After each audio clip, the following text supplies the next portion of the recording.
Il y a des fois, on est sur un site de gants de gardien, on veut en acheter une, mais on sait pas laquelle prendre parce qu'on hésite entre sa coupe, son latex, son textile. Il y a plein de choses à savoir sur la paire de gants. Et avec cette vidéo accompagnée de Jean-Charles, le boss de RG, on va tout vous expliquer sur ce que vous devez savoir sur le gant de gardien avant de les acheter pour que lors de votre utilisation, vous n'ayez aucune mauvaise surprise et que vous avez tout ce que vous attendez.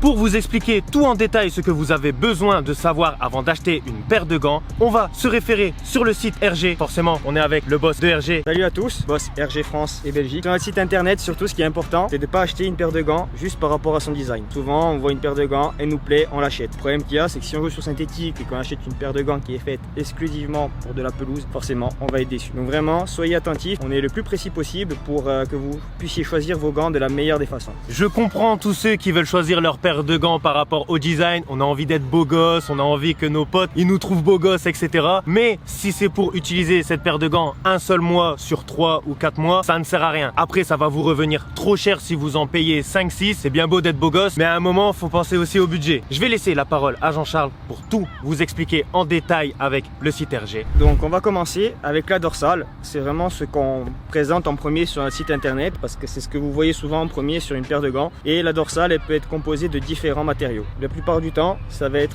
du latex et il peut être soit embossé, soit naturel. Par exemple, sur ce Aspro Blackout, c'est du latex embossé, c'est-à-dire c'est un latex, un synthétique qui va être plus résistant à l'abrasion, qui va être plus facile d'entretien et qui va pas s'effriter. Sur des gants comme par exemple Samouraï, le Ion ou même des gants avec un mélange de textile et de silicone, il faudra faire attention à quel type d'usage on destine ces gants là. Par exemple, vous prenez une paire de Samouraï en latex naturel complet et que vous plongez beaucoup sur synthétique, la dorsale va avoir tendance à s'effriter. Ces deux paires de gants présentent aussi un latex par-dessus, mais l'un est beaucoup plus flexible que l'autre. Le latex qui est présent sur la Snaga est beaucoup plus mastoc que le latex qui est présent sur la Aspro Blackout. Donc celle-là, vous avez une meilleure flexibilité, une meilleure maniabilité des doigts par rapport à celle-là qui est plus mastoc et qui a plus de zones pour la punch zone. Donc ceux qui aiment beaucoup renvoyer les ballons au point, celle-là peut être meilleure que celle-là. L'avantage du latex embossé, c'est donc son entretien. L'inconvénient, c'est qu'il est moins noble et que lorsque vous allez faire vos renvois au point, vu que c'est un peu plus un aspect plastique, il y aura moins de grippe. L'avantage du latex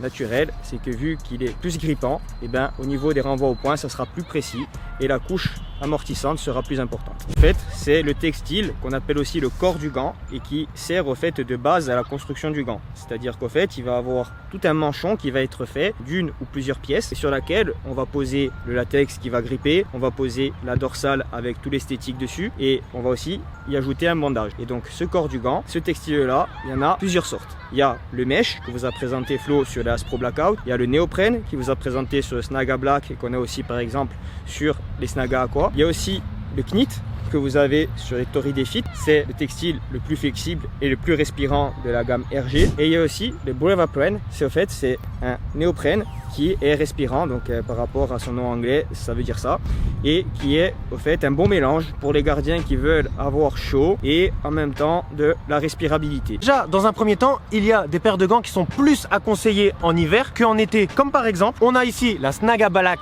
qui est fait ici en néoprène, que vous le voyez juste en dessous du latex, et on a cette RG Aspro Blackout qui lui est fait en mèche avec du latex. Et en fait, le néoprène est un textile qui vous permet de tenir chaud à l'intérieur. Donc, il est conseillé d'utiliser ça en hiver pour ne pas avoir les doigts qui gèlent. Et d'un autre côté, sur cette RG Aspro qui est fait en mèche, c'est très conseillé de l'utiliser en été parce que c'est un textile respirant avec des trous d'aération. Donc tout ça, au fait, en fonction de la saison à laquelle vous allez acheter vos gants, de vos sensations à l'intérieur de gants, si vous avez souvent tendance à transpirer des mains ou pas, si vous avez tendance à avoir froid aux mains ou non, et bien ça, au fait, ça va aussi rentrer dans votre choix. Donc tout ça, c'est décrit vraiment en détail à chaque fois sur notre site internet et ça vous permet vraiment d'optimiser votre choix.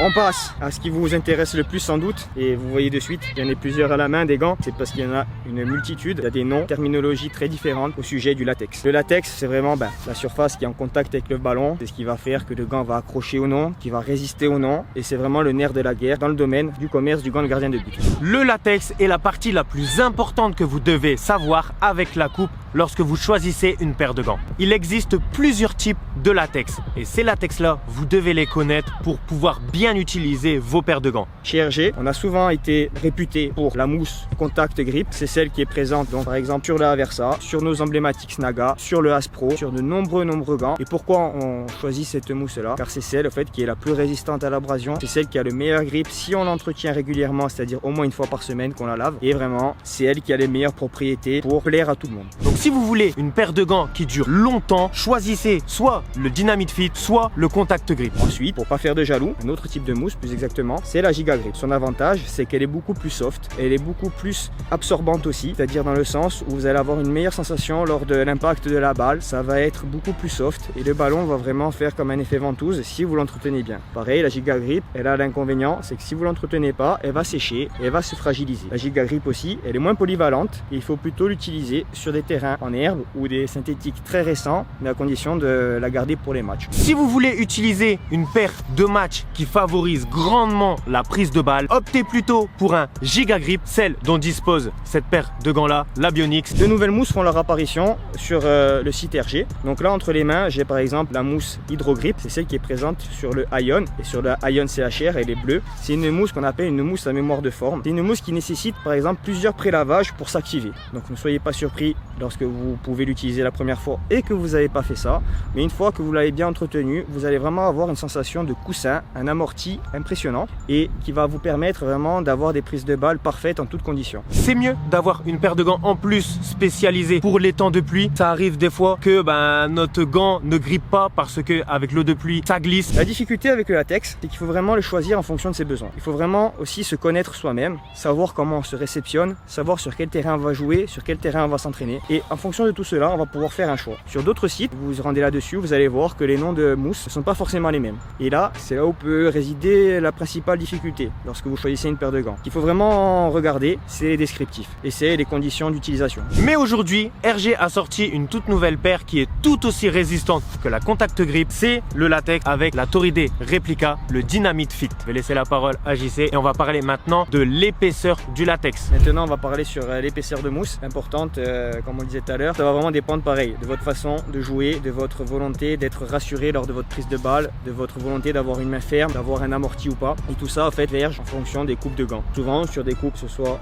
sur de la coupe hybride, l'épaisseur de mousse va être plus importante que sur de la coupe négative. Donc tout ça pour coller à la philosophie du gant, c'est-à-dire sur un gant en coupe hybride ou en coupe Allfinger ou Absolute Roll. Le but c'est d'avoir un gant épais, un gant qui rassure et un gant qui vous permette d'amortir l'impact de la balle. Là l'épaisseur va être de 3,5 mm et ensuite en dessous il va avoir des couches absorbantes. Il faut savoir les gars que je porte beaucoup d'attention sur la taille du latex parce qu'il y a des personnes qui préfèrent avoir des gants proches de la main, avoir une meilleure maniabilité, une flexibilité au niveau des mains. Il y a d'autres personnes qui préfèrent avoir des gants épais pour favoriser la prise de balle, la surface de contact avec le ballon. Comme pour mon cas par exemple, je préfère une paire comme les Samurai, les Snaga ou même les Aspro qui ont une plus grande épaisseur de latex par rapport aux Bionix, aux Aversa. Après avoir parlé du latex les gars, la chose la plus importante à savoir sur une paire de gants, c'est sa coupe. Il en existe 4 différentes. La plate, la roll finger, la négative et la hybride, celle qui englobe 2 coupes différentes. Si vous voulez en savoir plus sur les différentes coupes et leur utilisation, n'hésitez pas à aller voir cette vidéo que j'ai fait avec Jean-Charles. N'hésitez pas à cliquer pour en savoir en détail. Et là, maintenant, on va passer au bandage. Alors ensuite, on va passer donc au bandage. C'est vraiment ce qui va sceller votre gant à la main et il y a beaucoup d'innovations là-dessus depuis une quinzaine d'années à peu près. Avant, on avait seulement des bandages en latex plein, donc ils n'étaient pas élastiques comme ceci. Et puis, il a fait l'apparition donc du bandage élastique double tour, donc qui permet vraiment de faire un effet de bandage, de bande au niveau du poignet et d'éviter d'avoir à réajuster à chaque fois le gant lorsque vous faites une intervention. Ça donne plus de confiance, ça permet vraiment de stabiliser l'avant-bras lors de l'impact de la balle et lorsque la main va vibrer. Donc pour les gardiens qui ont besoin de confiance, c'est vraiment un choix que je conseille. Ensuite, on a récemment introduit le bandage élastique, mais à un seul tour. Donc vous voyez, il n'y a pas toute cette bande qui se referme sur elle-même. Par ailleurs, ce bandage là, si vous souhaitez, vous pouvez l'enlever. Vous pouvez avoir plus de liberté ou plus de sécurité. C'est à vous de vraiment choisir en fonction de vos préférences. Le bandage est très intéressant pour tous ceux qui ont des poignets soit très fins, soit très larges. Pour ceux qui ont des poignets très fins, je vous recommande, comme la Snaga Black, un bandage à double tour pour justement bien serrer le poignet. Et pour tous ceux qui ont des poignets très larges, je vous conseille une paire comme la Toride qui dispose d'un strap amovible. Vous pouvez la retirer, il faut que vous ayez quand même un minimum de maniabilité. Encore une fois, dans les descriptions description, c'est très bien expliqué. Donc vous verrez sur chaque modèle celui qui dispose d'un bandage amovible, un bandage textile, un bandage plein. Ça sera à vous de faire votre choix. Et enfin, il se pose la grande question de savoir si on doit porter des barrettes. En tant qu'entraîneur de gardien, les parents me posent énormément la question. C'est pour moi une aide lorsque vous avez vraiment une fragilité, lorsque vous avez tendance à vous blesser régulièrement ou lorsque vous avez des doigts qui sont déjà fragilisés. Sinon, il faut vraiment éviter. Lui mettre des straps rigides, comme ceux qu'on propose d'ailleurs dorénavant sur le site gbs-france.com, ou sinon, surtout les gants RG, la particularité qu'il y a, c'est que les gants disposent de barrettes amovibles, c'est-à-dire retirables. Vous pouvez tout le temps les enlever sur les 5 doigts en fonction de vos blessures, en fonction de votre feeling au niveau de la prise de balle. Si vous n'avez pas de blessures sur l'index et le pouce, déjà je préconise de les retirer sur ces 2 doigts là. Petite précision concernant les barrettes, j'ai déjà fait une vidéo il y a de ça quelques années. Ces barrettes ne sont absolument pas utiles pour faire des renvois au point, etc. Les barrettes sont juste là pour des raisons de sécurité. Les barrettes, ça sert à permettre aux doigts de se plier dans ce sens-là, donc comme ça il n'y aura pas de problème pour la prise de balle, et ça évite aux doigts de se plier dans le sens inverse. Ça évite aussi aux doigts de se plier lorsque vous recevez un ballon sur le dessus, lorsque vous loupez votre prise de balle et que le ballon vous tape sur le haut des doigts. Pour tous ceux qui ont des problèmes de luxation, une fragilité aux doigts, les barrettes sont très utiles pour vous. Si vous êtes comme dans mon cas, vous n'avez pas de problème de luxation, vous n'êtes pas fragile des doigts, n'utilisez pas de barrettes, ça ne sert strictement à rien, c'est contre-productif. Et petite précision les gars, c'est pas des barres de fer, c'est des barrettes en plastique. Même moi j'ai fait l'erreur, il y a beaucoup qui me disent que c'est des barres de fer, c'est pas en fer, c'est en plastique. Voilà. Pour récapituler les gars, avant de choisir une paire de gants, il faut que vous regardez la dorsale, le textile, le latex, la coupe, le bandage et les barrettes s'il y en a ou pas. Maintenant, vous avez tous les éléments pour choisir votre paire de gants, celle qui vous conviendra le mieux. Merci à toi de m'avoir aidé et d'avoir informé tous les gardiens sur quelle paire de gants ils doivent choisir. Sur ce, on vous dit à la prochaine pour une nouvelle vidéo encore informative. Bye.